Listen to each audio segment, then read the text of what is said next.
Did you guys know that the statistical chances of you hitting the Mega Millions is something like 1 in 302 million, which is like 0.00003% or something like that? If you guys saw somebody win the lottery, would you then assume that you could do the exact same thing? Investing all of your time and all of your energy into trying to essentially replicate luck, manufacture luck is what you're doing.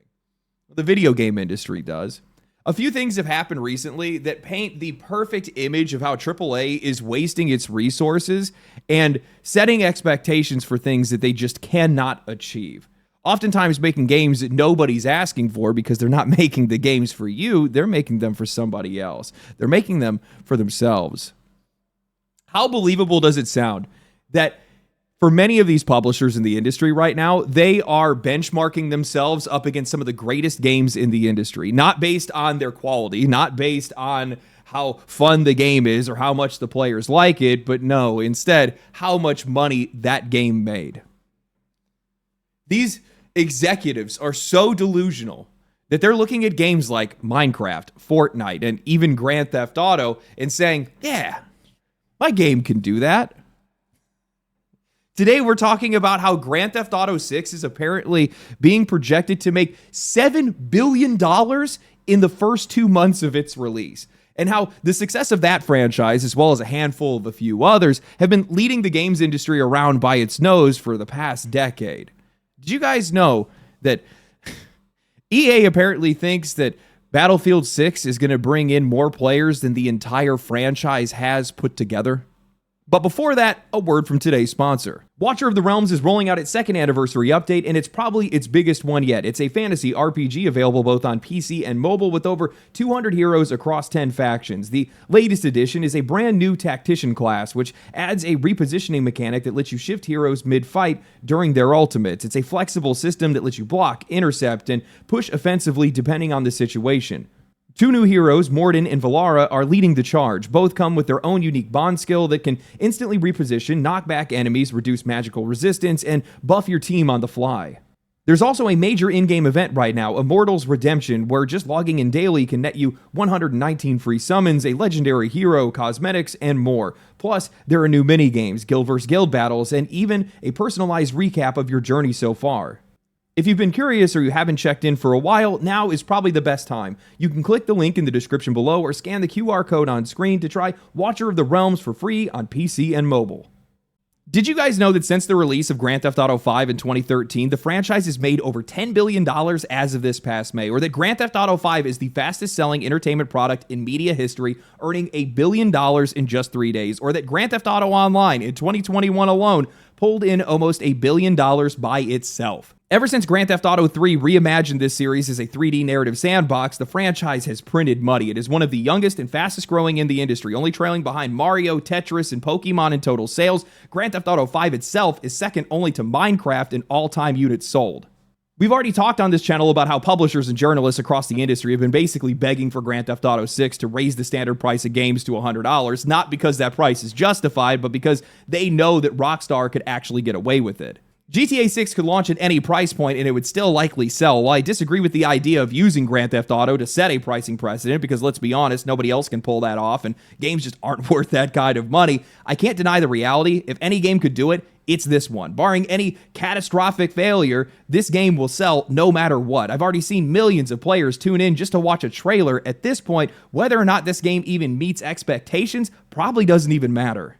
And that brings us to today, because now analysts are predicting that Grand Theft Auto 6 will make $7 billion in its first 2 months. In an article from Insider Gaming titled GTA 6 will make $7 billion in 2 months, it's predicted, Grant Taylor Hill writes, "It's no big secret that Grand Theft Auto 6 will likely be the biggest game launch in history. It's set to shatter records worldwide and will easily shift millions and millions of copies within minutes of hitting the shelves. One venture capitalist firm, driven by investment in gaming, has taken an analytical stance, making a bunch of predictions, including an ambitious suggestion that Grand Theft Auto 6 will generate $7.6 billion in revenue in just 60 days of launch."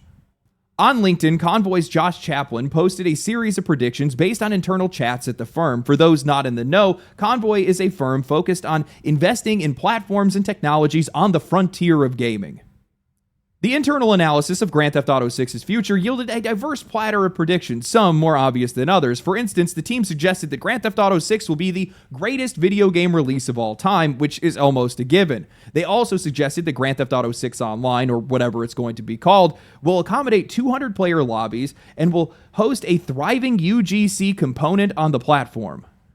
One of the most ambitious predictions was centered around Grand Theft Auto 6's envisioned revenue. We predict Grand Theft Auto 6 will generate $7.6 billion in revenue in the first 60 days of its launch. Current release date, May 26, 2026. This will be the greatest video game release of all time, shattering player, viewership, and revenue records. They estimate in a 2-month window, Grand Theft Auto 6 will ship 85 million copies at $80 per game. The team at Convoy also factored in GTA Plus subscriptions, which they estimate will skyrocket when GTA 6 is released. As of 2025, Grand Theft Auto 5 has sold 215 million copies, and it just took 3 days for them to reach $1 billion in sales. Within a single day, 11 million copies were sold. Grand Theft Auto 6 arguably has more hype behind it than Grand Theft Auto 5 did, given the trailers for the game have already broken viewership records twice. There's a bigger, hungrier audience, the technological leaps seem even more monumental, and Rockstar is playing the marketing game perfectly. That, my friends, is a lot of money, but funny enough, it wasn't the number that caught my attention, it was who was doing the predicting. The firm behind that number is Convoy Ventures, a venture capitalist firm that is focused on video games and emergent tech. They don't make games, they build funds, influence investment strategies, and funnel capital into early-stage startups, all while helping to set industry-wide expectations. And they are not alone. Alongside a slew of mutual funds, VCs, and institutional investors, firms like Convoy have warped the trajectory of AAA game development by treating anomalies like Grand Theft Auto as a baseline. They are all a part of the same apparatus that projected that the video game industry would see infinite growth during what they called the new normal of COVID lockdowns, all of which failed, leading to industry-wide layoffs and game cancellations. This needs to be said, it's not developers asking for billion-dollar launches. It's not the writers or artists or designers that are scoping their games for mass market appeal. That pressure is coming from the top, from firms that are managing hundreds of billions of dollars in assets, projecting 8% annual growth on an industry that is already nearing $300 billion in market cap. These investment firms aren't looking for sustainable returns. They are benchmarking success against outliers and assuming that every investment can follow suit. If GTA 5 can do it, why can't you? And that mindset is destroying this industry right now. These investment firms are often targeting established publishers like EA, Tencent, Activision Blizzard, Ubisoft, companies that are big enough to be able to absorb the risk, at least for now. And once they're invested, they want growth, constant, aggressive, exponential growth, not just profitability, growth. That's why we've seen games as a service take over the last couple of years, because reoccurring revenue models are much easier to be able to forecast and monetize at scale. So investor logic says, go big or go home. Suddenly your games just can't be fun anymore. They need to be sticky, scalable, monetizable, commodifiable. And that's how you get these games that have $400 million development budgets and games that sell millions of copies but still fail to meet expectations.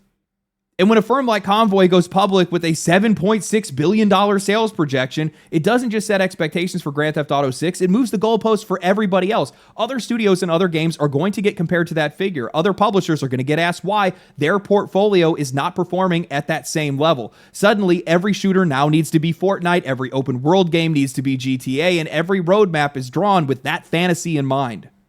I mean, look no further than EA reportedly planning for Battlefield 6 to reach 100 million users. That is 5 times the sales of Battlefield 1, the highest selling entry in the franchise, which topped out at around 21 million copies sold. In the 23 years of Battlefield, the entire franchise hasn't even hit 100 million. But now they think after the disaster of Battlefield 2042 that they're going to somehow pull in 100 million people. What are you thinking? How do you believe these snake oil salesmen? Sure, part of that projection is because they're going to have a free-to-play battle royale mode that's meant to mimic Call of Duty. But there's always been a difference between those two games. Battlefield has never been Call of Duty. It's always been slower, more tactical, and more team-based. It's always had a more niche audience. It's still been a big game, just not that big. And instead of leaning into the things that make that game great, what made it resonate with its core audience, they are now chasing the same trends as everybody else. We need to be the next Fortnite. You know they've poured money into this thing. I guarantee $500 million or more. They've consolidated all of their Battlefield studios to work on this one game. Even created a Battlefield lab system to be able to get feedback in real time before the game was even in alpha. All of which they have ignored. Players said that they wanted meaningful classes, specialization, and a return to identity, and what they're getting instead is a flat system. No class restrictions, no unique weapon loadouts, everyone's going to be running the same guns, all in the name of accessibility. Not because they think it makes the game better, but because someone, somewhere, thinks it's going to help them hit that 100 million player number. This isn't about players. This isn't about developers. These decisions are being driven by mutual funds, investment firms, and executive leadership that could not care less whether the game is actually good or not, because they can't hear you through the money. But these expectations are not reasonable. They're fantasies being sold to shareholders, inflated by analysts, and then parroted by the media, all so the people at the top can cash out before the ship hits the rocks. In most cases, the money that's behind these projections is coming from elite investors who are essentially just playing blackjack with the lives of developers and customers. They manipulate sentiment, pump up the hype, and then they pull their money out just as the stock hits its peak. That's why you often see a publisher stock drop the minute after a game releases, because the people that are driving this cycle were never in it for the long haul. They're not here to build sustainable studios or good games. They just want to gamble. And the fallout, well, that lands squarely with the developers whose work gets scrapped, the studios that get shuttered, and the players that are stuck paying more for less. This is not just bad forecasting, it's manufactured pressure. From budget to scope to the tone of the marketing campaign, the product gets warped to serve somebody else's fantasy, and everybody else gets left holding the bag. I'm so exhausted. How do you guys not see what you're doing to yourself? These guys have to be addicts. That's the only thing that makes sense. That's why they're so high on AI right now, because it's the hot term. It brings in investors, and it could be the silver bullet that takes care of their budgeting issue that they have, that they're using to be able to chase these outlier successes that I just do not think you can compete with. I mean, look at Battle Royale right now. It's essentially the exact same games and has been the same games ever since the entire fad took on. Apex Legends, Call of Duty Warzone, Fortnite, PUBG. There really hasn't been anything else that's entered into that conversation. If anything, some of those are starting to lose popularity, and it's just entropy more than anything else. We've seen so many games come for the throne, and not a single one has made it.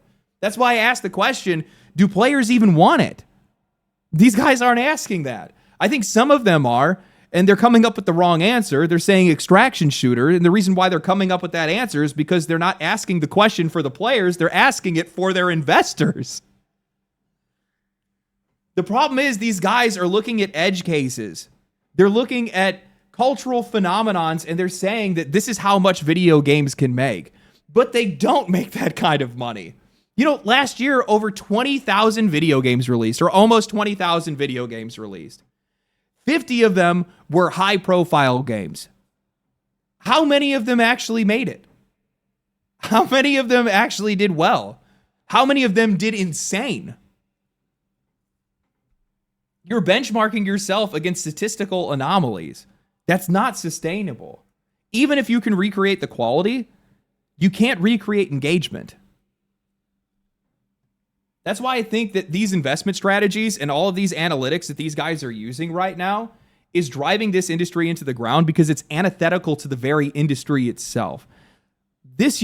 One of this year's most popular games is about selling drugs and riding around on a skateboard. You cannot predict that. That is not something that you can merely just recreate.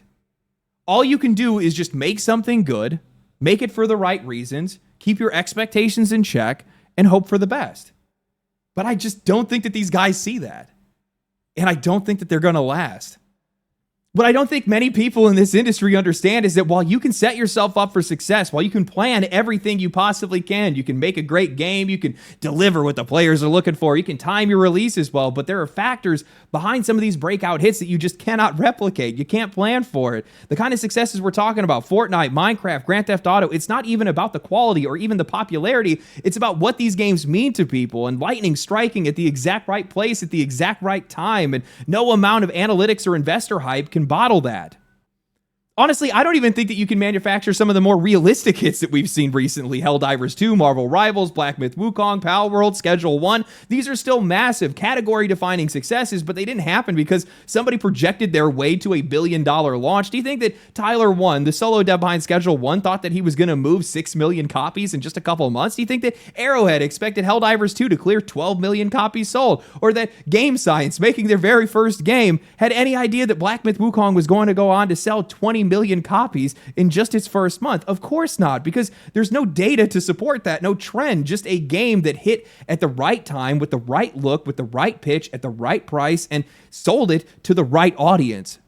And that's what this industry keeps missing. These aren't just products, they're cultural events, and cultural events do not happen on a spreadsheet. Sometimes a game lands because of social context. Helldivers 2 hit because people were desperate for something less sanitized. The market was and still is oversaturated with competitive shooters. People loved the cooperation. The game was fun as hell to play, and the memes were legendary. Sometimes it's economic, a price point that just undercuts the competition right at the right time when people don't have a lot of money. And sometimes it's just chaos. Maybe a streamer picks it up. Maybe it just scratches an itch that nobody knew that they had, and suddenly you have a phenomenon on your hands, not because you engineered it to succeed, but because something clicked that nobody could have predicted. I mean, going back to Schedule 1, as much as I love that game, there is a real chance that none of us would have ever seen it if it wasn't for Queso and a few other content creators picking that game up and playing its free demo. That was one moment, a split-second decision, a handful of viral clips then followed, and suddenly it had online culture in a chokehold. I've seen publishers try to recreate this kind of breakout success through content creator campaigns, and sure, sometimes it works, but nothing beats genuine curiosity around an authentic product. That's the difference here. What they don't seem to understand is that authenticity does all of the heavy lifting on its own. The better and the more unique the game is, the more it resonates with the players, the more likely it is to seize one of those lightning in a bottle moments. But that only works if you're making something that people actually want. If you guys want to see this brain drain happen in real time, look no further than Splitgate 2. That game has lost 98% of its player base. They were reportedly paid out $400,000 to content creators, threw even more money into their marketing. They paid to go on stage at Summer Games Fest, which is reportedly anywhere from $250,000 to $500,000, just to stir up drama, calling out Call of Duty, screaming about Halo, wearing a Make FPS Great Again hat, the whole We're for Gamers cosplay routine. Meanwhile, the game itself is nothing more than Apex of Duty with portals, built around the same tired monetization systems and overused gameplay loops that everybody is burned out on right now. And this is what happens when these VCs take over. Splitgate 1 was a solid, genuinely fun game, but the second that money showed up, they cut support to that game less than a year after its launch to start over with a sequel, making a game that mirrors everything that everybody is sick of in this genre. I think that on some level, these companies do know that they can't manufacture everything, but their solutions, driven by the wrong motivations, consistently lead to worse outcomes. They look at what's already working in the industry right now, and they think the answer is just to do it bigger. Higher fidelity, celebrity cameos, licensed music, a cast that covers every single skin tone and identity, and then with the backing of investors, they pump hundreds of billions of dollars into something that completely misses the point, something that dilutes the very exact reason why some of these games found success in the first place. Take Schedule 1, I can already imagine the venture capitalist reboot, a AAA drug dealing simulator with photorealistic graphics, real-time grow technology, a dramatic score, maybe one of those fall prestige narratives about doing it for your family or fighting against the system. And in doing that, they would miss everything that made that game resonate. Its tone, its irreverence, its simplicity, its stupidity, its identity, and worse, when they see some of these games take off, these investors see that success and then they try to rush over to other indie publishers and try to force lightning to strike twice, only now with all of the wrong expectations. And that mindset, setting these impossible benchmarks and comparing them to unrelated titles, is one of the biggest drivers behind canceled games, shuttered studios, and mass layoffs right now.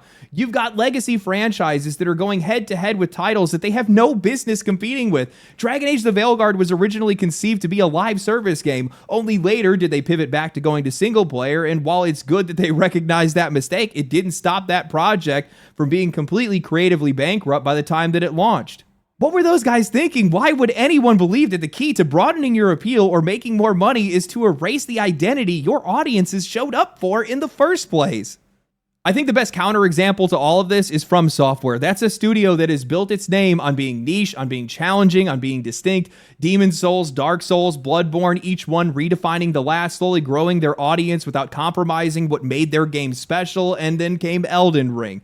That was a big swing, but instead of softening the experience or chasing mass market trends, they instead just made fundamental changes. They just gave players freedom. The core challenge didn't go anywhere, but now you could explore in any direction, experiment with your build, over level if you need to, and come back stronger.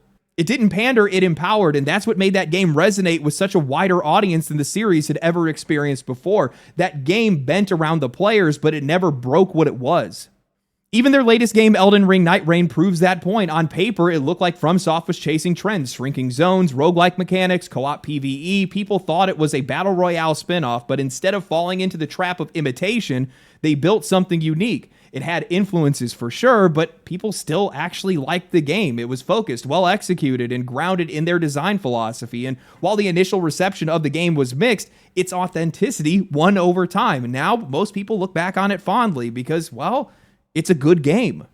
The more publishers that try to script success are the more people that are going to be strangling the possibility out of it. And until people stop chasing these outliers, until they stop pitching every single game like it's going to be the next GTA, Fortnite, Minecraft, or whatever else, the cycle of over-budgeting, audience confusion, and mass layoffs is not going to be going anywhere, because games aren't investment vehicles, they're video games. And when you forget that, the people who pay for it aren't the ones who made the bet. I've been talking about this for a while, but there's a video I've been working on in the background where I actually go in to highlight just how misguided some of these decisions are and show the extent to which they actually affect the games that we play, the games that we buy. Tangible, visible ways that we actually see in games every single day. But I don't think that any of this is going to stop anytime soon, because these guys are overinvested. There's too much money, there's too much on the line right now, and there's no way that they're going to back out. And this industry continues to make a lot of money. However, the wealth is starting to be distributed to the corners and not the center. And I think that's starting to take its toll. I really do. Looking at some of the ways that these companies have been managing themselves lately, some of the layoffs and the cancellations, yeah, I don't think things are looking good. It's not that you shouldn't be aiming for some of these incredible successes. I think that you should be trying to benchmark yourself against them, but you should be doing that with their quality, with the gameplay. You need to stop paying attention to how much money they made and start paying attention to how they actually made that money. You know, if I think about some of the most popular games or some of the success stories that we've seen over the last 5 years, every single one of them comes down to authenticity, quality, managing expectations, and budgeting themselves appropriately. Every single one of them. I don't understand how you don't learn that lesson instead. You know, another thing is that when I look at some of these games, there's things that a lot of these companies are just out of touch. Their leadership is out of touch. Their motivations are out of touch. They don't understand common people. I look at a game like Grand Theft Auto. The reason why that series is done so well is because it's so relatable. They have always had their fingers on the pulse of society. They understand it at a level that not a lot of other people do. And because of that, they're able to create this really authentic experience that you just can't get anywhere else, where the people feel real and the world feels real. I remember in Grand Theft Auto 5, I was playing it, and there's this like foot race that you get in with this white lady that is just like very empowered, to say the least, and she's just screaming at you the entire time. I've met people like that in real life.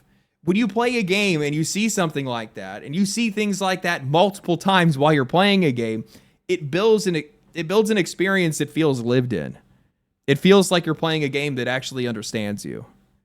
And then that ends up becoming something that a lot of other people can resonate with, because then all of a sudden a clip gets shared online, or you're talking to a friend about what you saw or what you experienced or a quest that you were on, and they understand it. You guys joke about something else in real life, and then word of mouth takes over, and then the games pop off. That's the reason why some of these games do so well. But we're getting a lot of games that are being made by people that just don't have anything in common with the common people. How do you think that you're going to find any success in that? And it's not just the elites. It's also some of the developers that they have. People that are completely detached from society. You need to pay attention to who you have leading these teams, who you have leading these companies, and they need to They need to just come back down to earth. Simple as that. Anyway, hope you guys enjoyed the video. If you guys did enjoy the video, share the video with your friends. Like the channel. No, like the video. Subscribe to the channel. Follow me on Twitch. Follow me on Twitter. And catch me in the next one. I upload twice a week. Except for next week. I'll be gone. So anyway, stay cool, stay righteous, stay safe. I'll catch you guys in the next one. Peace. Family, family, family, family.